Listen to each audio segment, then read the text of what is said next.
bonjour à toutes, bonjour à tous. Merci de nous rejoindre. Le premier temps de parole, c'est Soula Saïd Soufou, le conseiller départemental de Sada-Chirongui, qui est sur le plateau. Et il formule, figurez-vous, un certain nombre de propositions dans le cadre de l'opération Wambushu. Et on va faire le point avec lui. Soula Saïd Soufou, bonjour. Bonjour Anne-Constance, bonjour Omar Ray.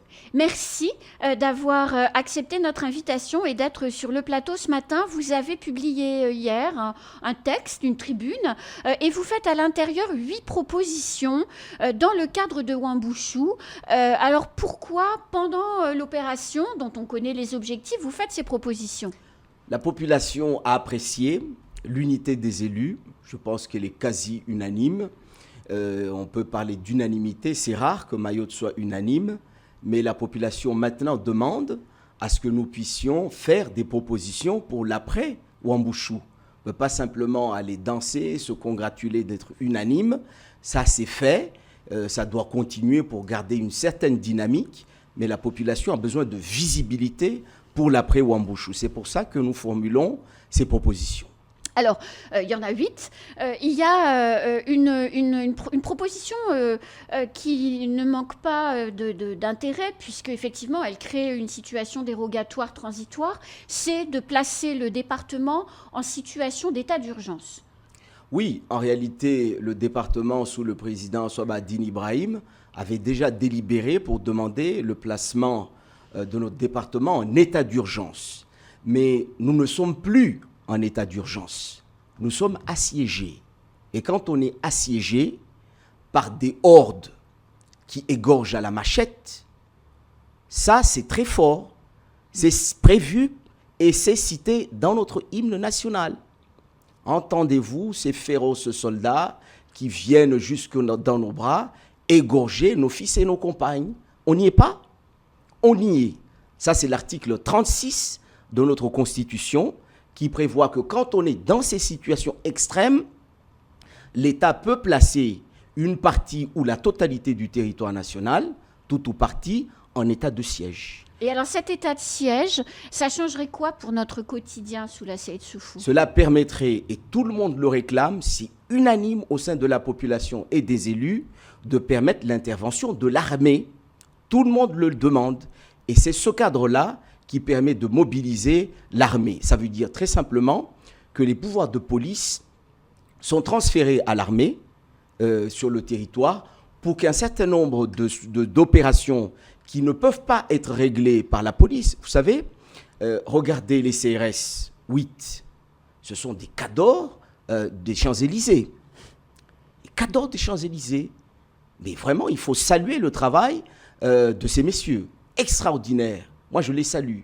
Mais ils sont ici. Oui, mais vous les sortez des Champs-Élysées et vous les mettez dans les collines et ils sont perdus. Et il ne faudra pas demain dire qu'ils n'ont pas bien bossé. Ils ne sont pas dans leur élément. Autant ils peuvent être efficaces dans les rues, on est encore dans un milieu citadin, mais dans les collines, dans les montagnes, il nous faut une intervention de l'armée. Je pense, à mon humble avis, qu'il ne faut pas attendre que nous soyons acculés pour qu'on puisse constater. On l'est déjà un peu. On l'est déjà un peu.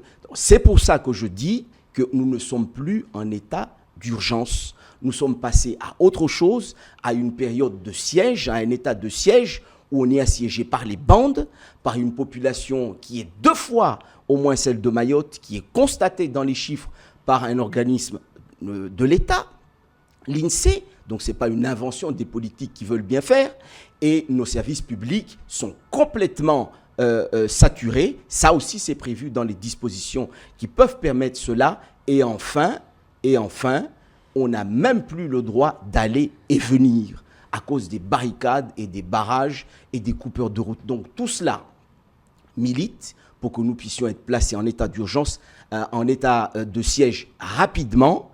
Toutes les conditions prévues par la Constitution sont réunies. Il ne faut pas attendre des drames pour en arriver là. C'est le Conseil des ministres qui place le territoire en état de siège. Nous allons donc transférer l'ensemble de ces propositions au ministre de l'Intérieur qui dirige l'opération Wambushu, pour qu'il puisse s'en saisir. Alors, dans vos propositions, vous demandez aussi une révision de la Constitution. Oui, parce qu'il faut regarder ce qui a été fait à La Réunion. La Réunion qui avait un objectif d'égalité sociale depuis sa départementalisation. Il y a une cinquantaine d'années. Il y a une cinquantaine d'années, avait refusé qu'il y ait des dérogations sur son sol jusqu'à ce que La Réunion atteigne l'égalité sociale. Donc c'est inscrit dans la Constitution, dans l'article 73, qui régit également Mayotte. Parce que cet article permet de faire des dérogations qui tiennent compte des caractéristiques, des problématiques et des contraintes des territoires. Notre contrainte est laquelle? Nous sommes revendiqués clairement par un État qui nous est hostile, qui nous envoie sa population pour nous coloniser, qui fait tout pour déstabiliser notre territoire et qui revendique officiellement Mayotte. On ne peut pas rester sans rien faire. L'objectif est de reprendre Mayotte coûte que coûte, puisqu'ils ne peuvent pas le faire par la force, ils le font par la colonisation, par la population. Il faut donc que Mayotte fasse quelque chose et que l'État, conscient de cette revendication et de ce stratagème, modifie notre Constitution dans cet article 73 pour qu'on puisse inscrire noir sur blanc, parce que c'est dans leur tête qu'un jour viendra un président qui organisera un autre référendum sur l'appartenance de Mayotte à la France. Et comme il y aura eu submersion de population qui aura été régularisée, donc en capacité de voter, on va voter pour Mayotte comorienne. Il faut barrer la route immédiatement à ce stratagème et inscrire dans notre Constitution que maintenant que Mayotte est départementalisée, aucun référendum nouveau sur l'appartenance de Mayotte à la France ne pourra être organisé. Comme ça, nous bloquons le processus qui est engagé et nous supprimons, et j'enclenche sur la troisième proposition, de supprimer définitivement le droit du sol ici, au moins jusqu'à ce que nous puissions régler cette affaire franco-comorienne. Parce que si l'objectif est de naturaliser et de permettre à une population de nous coloniser, notre État n'a pas besoin de l'ONU sur cet aspect. C'est dans le cadre de la loi nationale. Le ministre de l'Intérieur va porter un texte sur l'immigration. Une partie de ces propositions peuvent être inscrites. Moi, j'invite l'ensemble des parlementaires à s'en saisir, à en faire des amendements. Ils ont des juristes plus compétents que moi pour travailler ces questions, mais c'est l'idée que je mets sur la table.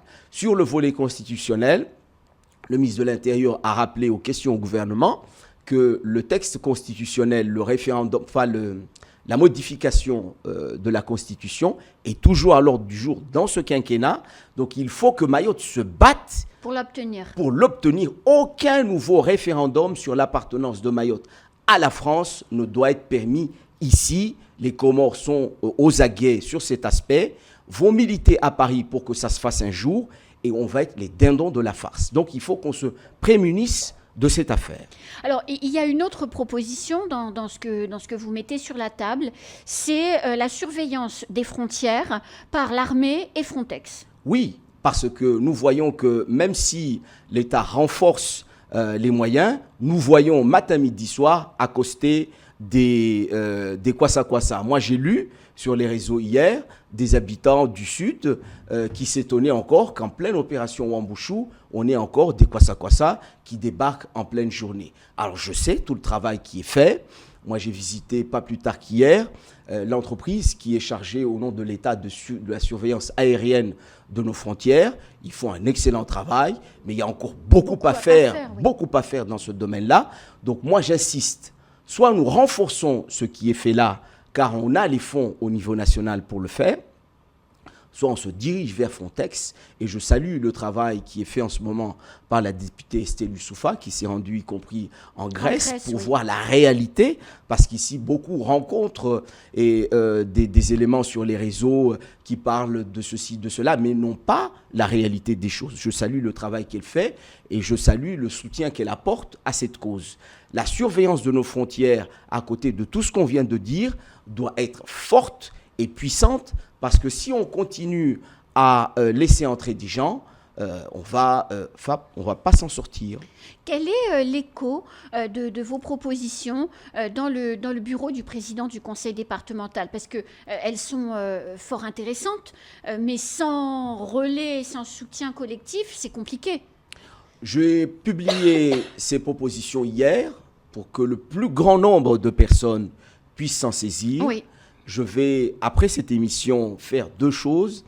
Écrire la plus officiellement possible au président du département pour lui demander une réunion rapide, parce que c'est prévu dans le règlement du département qu'on puisse débattre de ces propositions, et écrire également au ministre de l'Intérieur qui s'occupe de ces questions. Nous devons faire en sorte que ces propositions puissent être discutées le plus largement, car Mayotte est dans une situation telle que des réponses exceptionnelles doivent être apportées. Alors Mansour Kamardine, donc, qui est député de la circonscription 2, donc chez vous, votre député, Mansour Kamardine a fait une proposition qui était de supprimer la nationalité française aux binationaux, donc comoriens et français, membres du gouvernement d'Azali Assoumani, et également aux dignitaires qui ne soutiennent pas Wambushu. Vous en pensez quoi? Alors, et puis il a apporté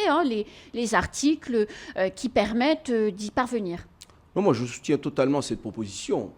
Et je tiens à le féliciter ici officiellement. C'est l'une des solutions qui doivent être mises sur la table. On ne peut pas tolérer qu'un gouvernement qui est sans le sou, qui vit aux dépens des contribuables français, puisse insulter à ce point notre pays. Ça n'est plus acceptable. Moi, j'ai vu et j'ai publié, parce que c'était honteux, le ministre des Affaires étrangères, qui est allocataire de la CMU à La Réunion et qui insulte la France à Moroni. Ce genre de comportements sont anti-français et ça ne doit plus être acceptable. Nous avons des leviers juridiques pour faire ce genre de choses. Il faut réagir, sinon on va prendre la France pour ce qu'elle n'est pas. Et ça n'est pas acceptable. Soulat Saïd Soufou, ce sera ma dernière question. Vous pensez très concrètement que l'action du ministère des Affaires étrangères, décrite hier au sein de l'hémicycle en réponse à la question d'Estelle Youssoufa, est de nature à faire avancer Mayotte? Je pense qu'on peut toujours faire mieux. Moi, ce que j'invite le ministre et l'ensemble du gouvernement, c'est de mettre les moyens pour que Wambushu fonctionne, parce que cette affaire de non-réadmission des ressortissants comoriens aux Comores est un vrai problème. Moi, j'invite aussi le Quai d'Orsay à se réveiller, ne peut plus jouer à cache-cache. La réponse de la ministre à Estelle Youssoufa est scandaleuse. Moi, j'ai pas compris comment on peut tenir un tel discours dans un état de siège où est Mayotte. Enfin, au cœur de la représentation nationale. Au cœur de la représentation nationale, cette réponse était au moins insuffisante, pour ne pas dire autre chose. Et enfin, dans mes propositions, je disais, on peut en terminer là, et c'est de même nature que la proposition de M. Kamardine. L'État ne peut plus, et les collectivités ne peuvent plus continuer à subventionner des associations droits de l'hommistes qui profitent de nos impôts pour mieux nous insulter. Donc ça, on va également en débattre au sein de l'hémicycle pour qu'on puisse avoir une position là-dessus, et on va demander à l'État de s'aligner sur cette position. Autrement, nous, population, et nous, élus, on ne va pas comprendre le message de l'État, et nous devons parler d'une seule et même voix pour sortir Mayotte de cette situation inextricable. Merci beaucoup, Soulat Saïd Soufou. Merci à vous. À très vite. À très vite. C'est la fin de ce temps de parole. Tout de suite, la suite de nos programmes.